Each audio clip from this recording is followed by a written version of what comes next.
प्रायोजक राम बंधू लोणचे. आता प्रत्येक जण जिंकेल.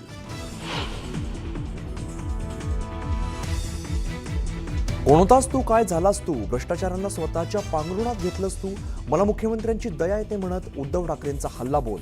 तर मुख्यमंत्री पदासाठी स्वतःचं पायपुसणं करून घेतलं, शिंदेंचाही पलटवार.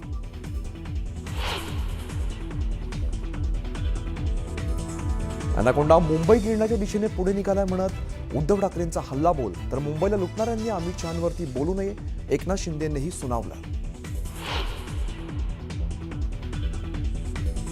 पालिका निवडणुकीसंदर्भात रवींद्र चव्हाण आणि एकनाथ शिंदेंची बैठक. कालच्या शहांच्या भेटीनंतर आज चव्हाणांची शिंदेंसोबत चर्चा.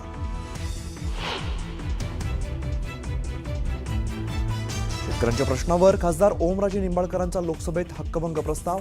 केंद्रीय कृषी मंत्री शिवराज सिंग चौहान आणि केंद्रीय गृहराज्यमंत्री नित्यानंद राय विरोधात हक्कभंग, 25 खासदारांच्या सह्या.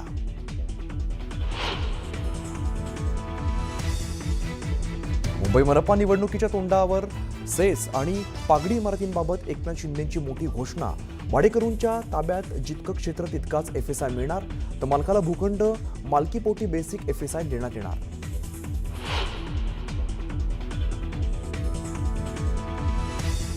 30 जानेवारीपासून राळेगण सिद्धीत अण्णा हजारे पुन्हा आमरण उपोषणाला बसणार. राज्यात सशक्त लोकायुक्त कायदा तातडीने लागू करण्याची अण्णांची मागणी.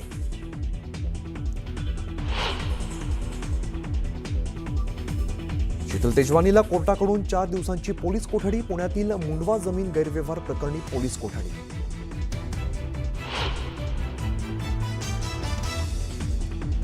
मुंबईतील सर्वच पोलीस वसाहतींच्या पुनर्विकासासाठी धोरण बनवणार. हक्काची घरं माफक दरात देण्याचा सरकारचा प्रयत्न. तर 2 महिन्यात अहवाल सादर करण्याचे मुख्यमंत्र्यांचे आदेश.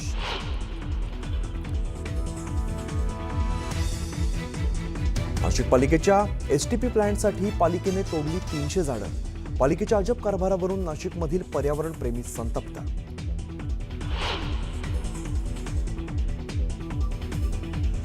गोवा क्लब आग प्रकरणात लुथरा ब्रदर्सना मोठा धक्का.